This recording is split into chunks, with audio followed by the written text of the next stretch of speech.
এবার আমরা দেখব ওজোনোলিসিস।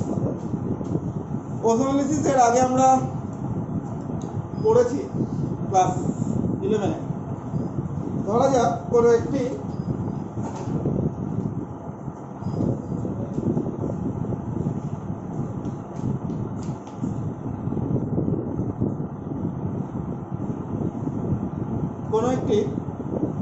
অ্যালকেন নেওয়া হলো, অ্যালকিন নেওয়া হলো।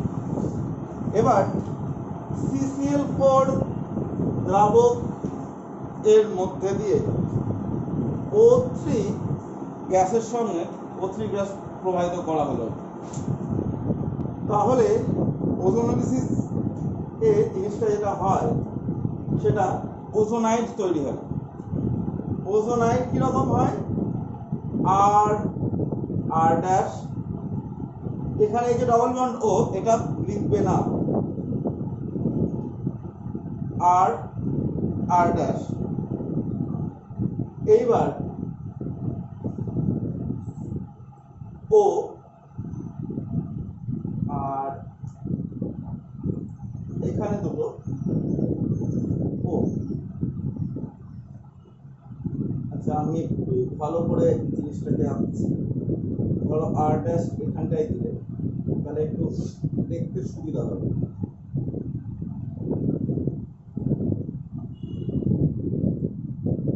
ও, ঠিক আছে। এবার এর মধ্যে দেওয়া হলো হচ্ছে H2O। এবার বন্ডটা ব্রেক করবে এরকম ভাবে,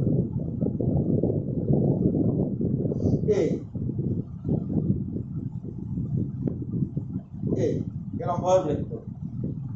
ব্রেক করে আমরা দেখো দুটো পার্ট পাচ্ছি, ঠিক আছে। একটা এই দিকের পার্ট আর একটি এই দিকের পার্ট। দুটো পার্ট থেকে এই যে CO দেখছো এখানে ডবল বন্ড করে দেবো, ঠিক আছে। তাহলে আর বাদ বাকি যে গ্রুপগুলো থাকার একই থাকবে। তাহলে এই বন্ডটা ভেঙে গেল। এখানে কি হলো? আর দেখো এই আর সি এখানে ডবল বন্ড থাকবে। আর এদিকে কি আছে? এদিকে আছে হচ্ছে আর ড্যাশ। তাহলে এরকম একটি কিটোন কার্বনিল কম্পাউন্ড তৈরি হলো। কিটোন এখনই বলা উচিত না, কার্বনিল কম্পাউন্ড তৈরি হলো, ঠিক আছে। এবার অনুরূপ দেখো একই গ্রুপ আমার ডান দিকে আছে, তাহলে নিশ্চয়ই এই অণুটাই আর একটি তৈরি হবে। তাহলে 2RCO আর ড্যাশ তৈরি হবে। এবার ব্যাপারটি হচ্ছে এই দিয়ে আমরা যে কোনো ধরনের অ্যালডিহাইড বা কিটোন বা কার্বন কম্পাউন্ড তৈরি করতে পারি। যেরকম ধরো আমরা যদি আর এবং আর ড্যাশ দুটোই একই নিলাম, আলাদাও নেওয়া যায়। 11-এ অনেক ভালো করে এই জিনিসগুলো বলা আছে, এমনকি জেডেন এর কি ভূমিকা, কেন জেডেন ব্যবহার করা হয়, বিভিন্ন অ্যালকিন মিলে কি কি যৌগ উৎপন্ন হয়, সেগুলো 11-এ পুঙ্খানুপুঙ্খভাবে আলোচনা করা আছে, ঠিক আছে। তাহলে আমি জাস্ট এখানে একটা উদাহরণ দিচ্ছি। ধরো দুটোই CH3 নেওয়া হলো, এটা অবশ্যই 11-এর বই থেকে দেখব। CCl4 মিডিয়ামে, তাহলে CH3 CH3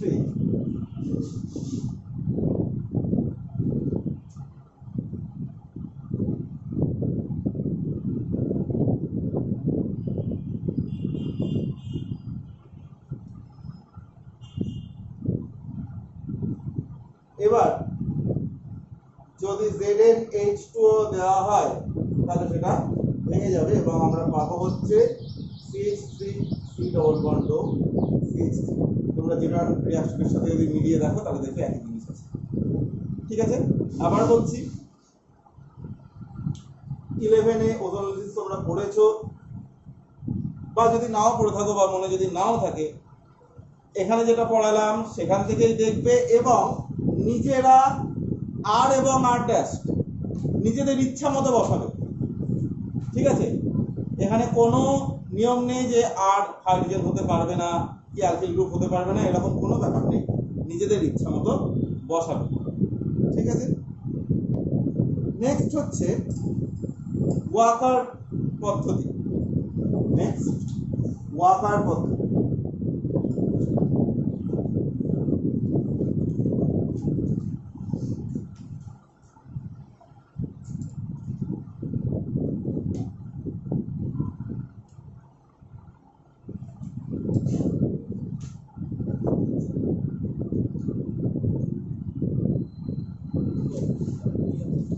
ওয়াকার প্রসেসে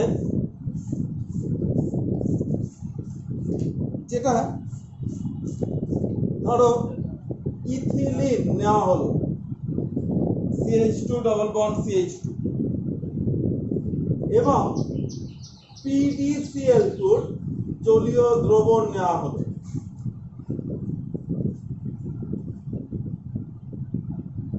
বায়ু সঙ্গে বিক্রিয়া করানো হলো in presence of CuCl2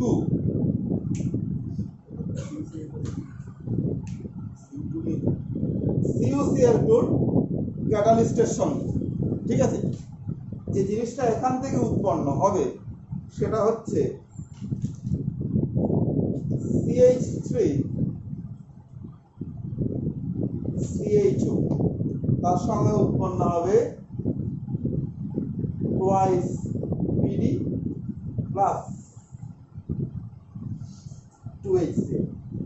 ঠিক আছে, এই বাই প্রোডাক্ট গুলো না মনে রাখলেও হবে। ঠিক আছে, সেক্ষেত্রে আমাকে PDCl2 এবং H2 কে অ্যারোর উপরে, তোমরা দেখবেও পরীক্ষাতেও অ্যারোর উপরেই লেখা থাকবে। আচ্ছা, ইথিলিন বাদ দিয়ে অন্য যে কোনো অ্যালকিন নিলে কিটোন উৎপন্ন হবে। ঠিক আছে, ইথিলিন বাদ দিয়ে অন্য যে কোনো অ্যালকিন নিলে কিটোন উৎপন্ন হবে। ফর এক্সাম্পল আমি এটা মুছলাম,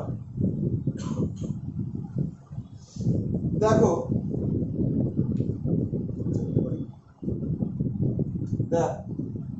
দেখো CH3 CH double bond CH2, এবার অ্যারো দেওয়া হলো, অ্যারোর উপর কি দেবো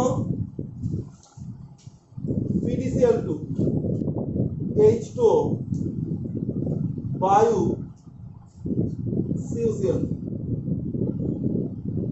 এখানে এই যে কার্বনটি দেখছো, যেটাকে মার্ক করলাম, সেই কার্বনটি CH3 যেরকম থাকার সেরকম থাকবে, সেই কার্বনটি কার্বনিল কার্বনে পরিণত হবে এবং এখানে একটি হাইড্রোজেন চলে আসবে। ঠিক আছে, ধরে নিতে পারো যে এই হাইড্রোজেনটি এখানে চলে আসছে এবং ডবল বন্ড উঠে গিয়ে তার জায়গায় ডবল বন্ড হয়ে যাচ্ছে। এবার যে কোনো তুমি ধরো এইটি নিলে, এরকম একটি অ্যালকেন নিলে CH3 CH double bond CH3, এখানেও যে কোনো একটিতে, যেহেতু সিমেট্রিক্যাল, যে কোনো একটিতে C ডবল বন্ড ও অপরটিতে একটি হাইড্রোজেন যোগ করো, ডবল বন্ড।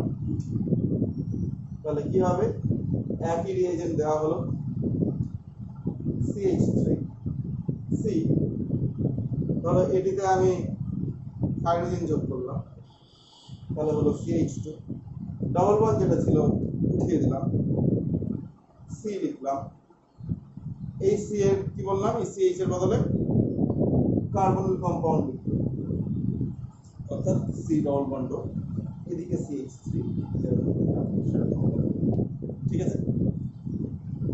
আমরা চলে যাব অ্যালকাইনের হাইড্রেশন দ্বারা। অ্যালকাইনের হাইড্রেশন 11 আমরা পড়েছি।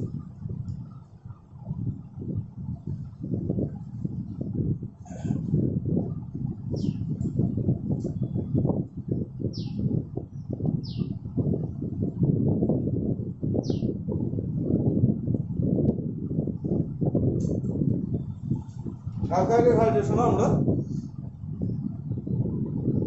11 পড়েছি। কি হয়, ধরো একটি অ্যালকাইন নেওয়া হলো, ধরো অ্যাসিটিলিন নেওয়া হলো। এখানে ওয়াকার পদ্ধতিতে যেরকম ইথিলিন থেকেই একমাত্র অ্যালডিহাইড পাওয়া যায়, বাদ বাকি যে কোনো অ্যালকিন নিলে সেখান থেকে কিটোন পাওয়া যায়, অ্যালকাইনের হাইড্রেশনেও শুধুমাত্র অ্যাসিটিলিন থেকেই অ্যাসিটালডিহাইড মানে অ্যালডিহাইড উৎপন্ন হয়।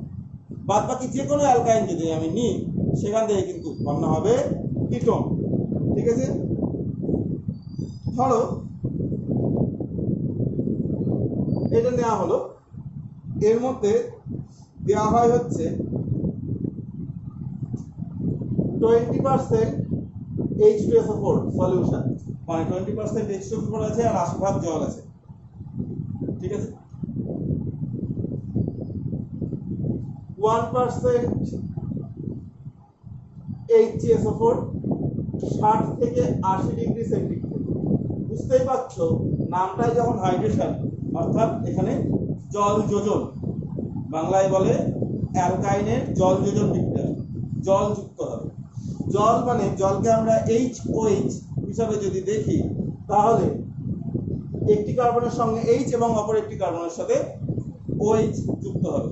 এখানে যেহেতু অ্যালকাইনটা সিমেট্রিক্যাল, অ্যালকাইন যেহেতু সিমেট্রিক্যাল বা প্রতিসম অ্যালকাইন, তাই জন্য দুটো কার্বনের মধ্যে যে কোনো একটিতে আমি হাইড্রোজেন এবং অপরটিতে OH যুক্ত করব। ধরা যাক আমি প্রথমটিতে যুক্ত করলাম হচ্ছে হাইড্রোজেন, একটি বন্ড কমে গেল, ডাবল বন্ড হলো।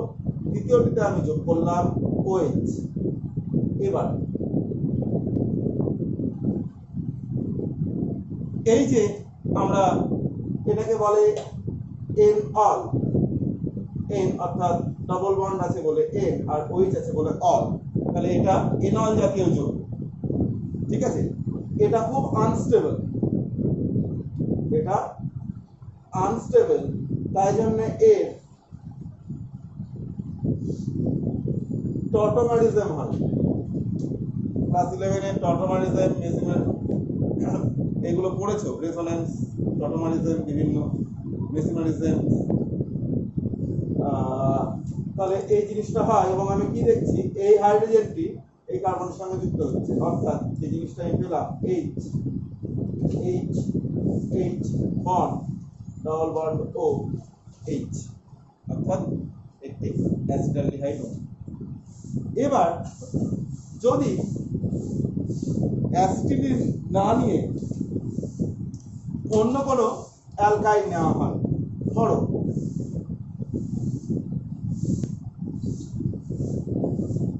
নেওয়া হলো হচ্ছে CH3 প্রোপাইন নেওয়া হলো। এই প্রোপাইন কিন্তু আনসিমেট্রিক্যাল, অপ্রতিসম। তাহলে এখানে জল যোজন রিয়েজেন্ট আমি একই দিলাম, 20% H2SO4, 1% HCSO4, 60 থেকে 80 ডিগ্রি সেন্টিগ্রেড। এখানে দেখতেই পাচ্ছ যেহেতু এটা অপ্রতিসম, তাই এখানে HOH এর অ্যাডিশনটা মার্কনিকভস নিয়ম অনুযায়ী হবে, অর্থাৎ হাইড্রোজেন সেই ত্রিবন্ধনযুক্ত কার্বনের সঙ্গে যুক্ত হবে যার সঙ্গে অধিক সংখ্যক H যুক্ত আছে। অধিক সংখ্যক হাইড্রোজেন আমার যুক্ত আছে এই কার্বনের সঙ্গে, তাই তো। আর দেখো এই কার্বনের সাথে কোনো হাইড্রোজেনই যুক্ত নেই, C যুক্ত আছে। ঠিক আছে, তাহলে অধিক সংখ্যক কার্বন, এই কার্বনের সঙ্গে দেখো CH3 যুক্ত আছে, কোনো হাইড্রোজেন যুক্ত নেই, তাহলে অধিক সংখ্যক হাইড্রোজেন যুক্ত আছে এই কার্বনটির সঙ্গে। তাহলে মার্কনিকভস নিয়ম অনুযায়ী এই কার্বনটির সঙ্গে H এবং এটির সঙ্গে OH যুক্ত হবে। তাহলে আমি পেলাম কি, CH3 C double bond CH2 bond এরকম একটি জিনিস পেলাম, এবং সেটি টটোমার প্রিজম যখন হলো তখন আমি পেলাম CH3 C double bond O CH3। ঠিক আছে, এবার একটা খুব ইম্পর্টেন্ট একটি উদাহরণ এই হাইড্রেশন অফ অ্যালকাইনেরই করাচ্ছি। ধরো আমি একটি আনসিমেট্রিক্যাল অ্যালকাইন নিলাম যার মধ্যে একটি গ্রুপ হচ্ছে C6H5, তবে কি হবে? দেখো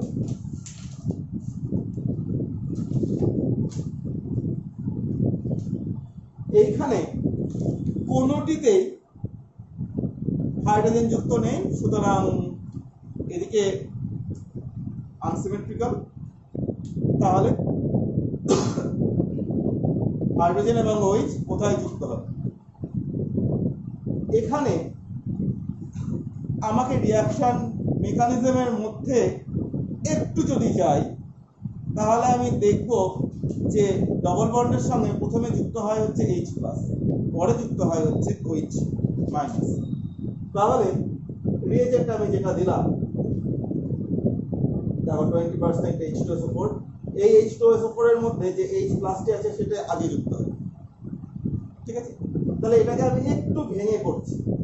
20% H2SO4, 1% HgSO4 এবং টেম্পারেচার যেরকম লেখা সেরকম লেখা থাকলো।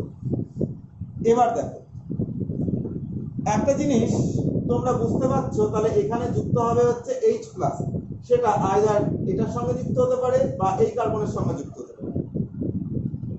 একটু যদি চিন্তা করো তাহলে দেখতে পাবে যেটির সঙ্গে হাইড্রোজেনটি যুক্ত হবে তার বিপরীত কার্বনটি, তার পাশের কার্বনটি আর কি, প্লাস চার্জ বা পজিটিভ চার্জ যুক্ত হয়ে যাবে।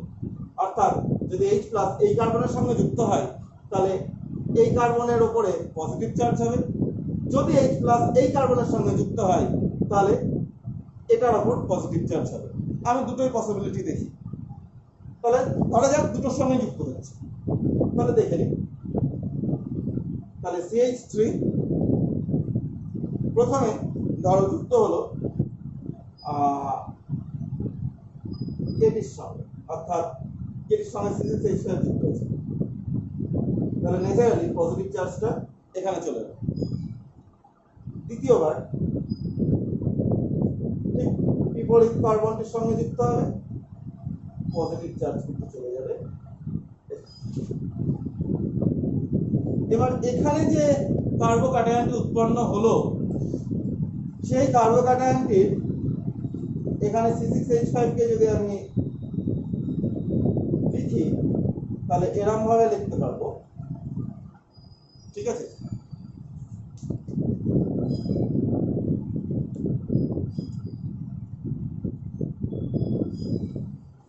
এবার তাহলে দেখো এই ডাবল বন্ডের সঙ্গে এটি কনজুগেশনে আছে এই চার্জটি, অর্থাৎ এখানে রেজোনেন্স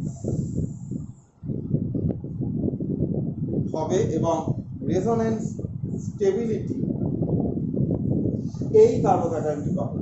তাহলে এইটা মাইনর হবে, উৎপন্ন হবে না বা কম হবে, আর এটি কিন্তু মেজর হবে। কেন? রেজোনেন্স স্টেবিলিটির জন্য। এটি মাইনর এবং এটি মেজর হলো। তাহলে পরবর্তীকালে H2O বা OH যুক্ত হবে